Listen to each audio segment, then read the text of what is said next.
होली के दिन दिल्ली में तरुण की हत्या हुई, बकरीद के दिन उत्तर प्रदेश में सूर्या की हत्या हुई, लखनऊ के कमलेश तिवारी से उदयपुर के कन्हैया लाल तक हजारों लोगों की हत्या हो चुकी है, लेकिन आज तक किसी भी हत्यारे की न 100% प्रॉपर्टी जब्त हुई, न उसकी सिटीजनशिप खत्म हुई, न उसके परिवार की सिटीजनशिप खत्म हुई, और न ऐसे लोगों को साल भर के अंदर फांसी हुई।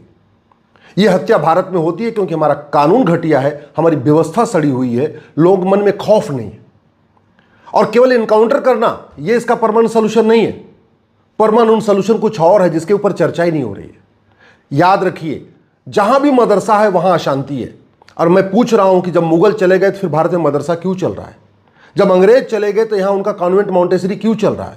जब देश आजाद हो गया है तो फिर भारत में गुरुकुल शिक्षा व्यवस्था क्यों नहीं लागू हो रही है?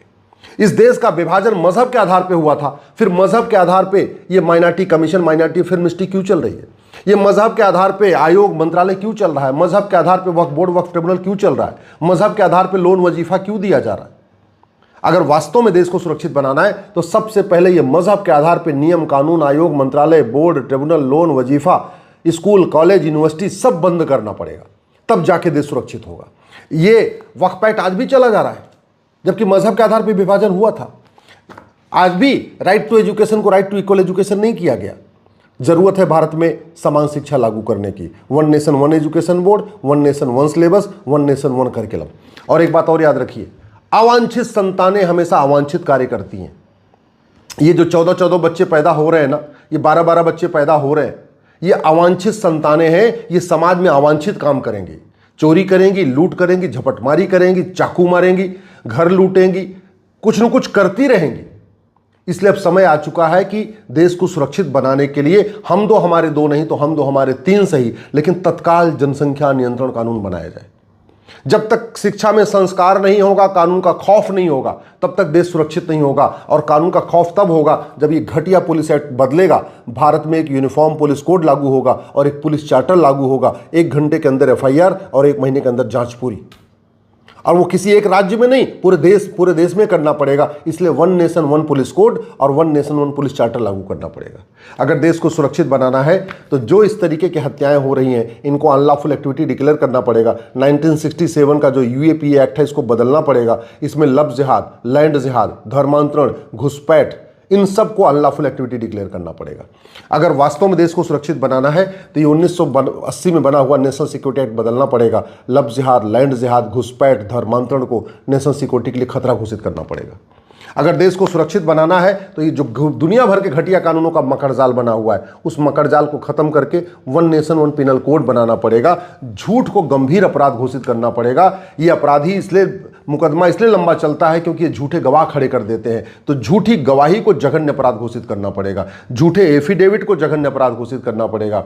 झूठ बोलने को जघन्य अपराध घोषित करना पड़ेगा। और झूठ पकड़ने के लिए नार्को पॉलीग्राफ ब्रेन मैपिंग कानून बनाना पड़ेगा। देश को सुरक्षित बनाना है तो जस्टिस विद इन ईयर लागू करना पड़ेगा। हमारे देश में पहले जस्टिस विद इन आवर होता था, 1 घंटे के अंदर न्याय होता था। जस्टिस विद इन डे होता था, 1 दिन के अंदर फैसला होता था। जस्टिस विद इन वीक होता था, 1 सप्ताह के अंदर फैसला होता था। बहुत कम केस थे जो 2-3 सप्ताह चलते थे, यानी 1 महीने में तो फैसला हो ही जाता था। अरे हम कह रहे हैं जस्टिस विद इन मंथ नहीं हो सकता है, जस्टिस विद इन ईयर तो लागू करिए। और जस्टिस विद इन ईयर संभव है। जिस दिन हमने झूठी जांच, झूठी गवाही, झूठा एफिडेविट, झूठा डॉक्यूमेंट, इसको जघन्य अपराध घोषित किया, झूठ पकड़ने के लिए नार्को पॉलीग्राफ ब्रेन मैपिंग कानून बनाया, फटाफट मुकदमों के फैसले हो जाएंगे। सब 6-6 महीने के अंदर सजा होती रहेगी। जब 6-6 महीने के अंदर सजा होगी तब जाके कानून का खौफ पैदा होगा। और सबसे बड़ी बात, 1955 में बना हुआ ये सिटीजनशिप एक्ट इतना घटिया है, इतना घटिया है, आज तक सबको सिटीजनशिप मिल गई। पाकिस्तानियों को सिटीजनशिप मिल रही है, अफगानिस्तानियों को सिटीजनशिप मिल रही है, रोहिंग्या सिटीजनशिप ले रहे हैं, बांग्लादेशियों को सिटीजनशिप मिल गई, कुकी को सिटीजनशिप मिल गई। लेकिन किसी भी आतंकवादी, अलगाववादी, माओवादी, नक्सली, बलात्कारी, हत्यारे, अपहरण करने वालों को, ड्रग कारोबार करने वालों को किसी की सिटीजनशिप नहीं गई। ऐसा सड़ा हुआ कानून चल रहा है। तो देश को सुरक्षित बनाना है तो सबसे पहले घुसपैठ नियंत्रण कानून बनाना पड़ेगा, धर्मांतरण नियंत्रण कानून बनाना पड़ेगा, लव जिहाद नियंत्रण कानून बनाना पड़ेगा, जनसंख्या नियंत्रण कानून बनाना पड़ेगा और जस्टिस विद इन ईयर लागू करना पड़ेगा। जो अपराध पूरे देश में होता है उसके लिए कानून विधानसभा में नहीं बनता, उसके लिए बाकायदा संसद में बनाना चाहिए। हमने कानून नहीं बनाए हैं इसीलिए अराजकता है, नहीं तो चीन में इतनी हत्या नहीं होती है, जापान में इतनी हत्या नहीं होती है, सिंगापुर में इतनी हत्या नहीं होती है, अमेरिका में भी इतनी हत्या नहीं होती है, जर्मनी में भी इतनी हत्या नहीं होती है। भारत में इतनी हत्या इसलिए हो रही है कि डेमोग्राफी बहुत तेजी के साथ बदल रही है। और सबसे इंपॉर्टेंट जो जरूरी है, अब समय आ चुका है एक राष्ट्रीय एकता अखंडता आयोग बनाया जाए। जितनी भी रिलीजियस किताबें हैं, जितनी भी मजहबी किताबें हैं, उन सबको रिव्यू किया जाए, क्योंकि मजहबी किताबों में, रिलीजियस किताबों में कुछ गड़बड़ है, इसीलिए इतनी अराजकता फैल रही है। तो जब तक उनकी स्क्रूटिनी नहीं होगी, उनको रिव्यू नहीं किया जाएगा, और रिव्यू करके जितनी चीजें गड़बड़ हैं, या तो अगर उसका गलत अर्थ निकाला जा रहा है तो वो क्लैरिटी की जाए, बाकायदा प्रेस कॉन्फ्रेंस करके, सेमिनार करके, कॉन्क्लेव करके बताया जाए कि नहीं इसका अर्थ ये है, इसका अर्थ ये नहीं है। और अगर वास्तव में वो गड़बड़ है तो फिर उनको निकाल दिया जाए। अल्टीमेटली जो रिलीजन है, जो मजहब है, अगर वो मानवता के कल्याण के लिए बना है तो मानवता को बर्बाद करने वाली चीज़ें अगर उस किताब में है तो उसको निकाल देना चाहिए। मैं सरकार से निवेदन कर रहा हूँ, तत्काल इसके ऊपर संज्ञान ले, इसके मूल कारण को समझें, अस्थायी समाधान करें। नहीं तो जिस तरीके से देश बर्बादी की तरफ जा रहा है, 20 से 25 साल के बाद अराजकता हो जाएगी।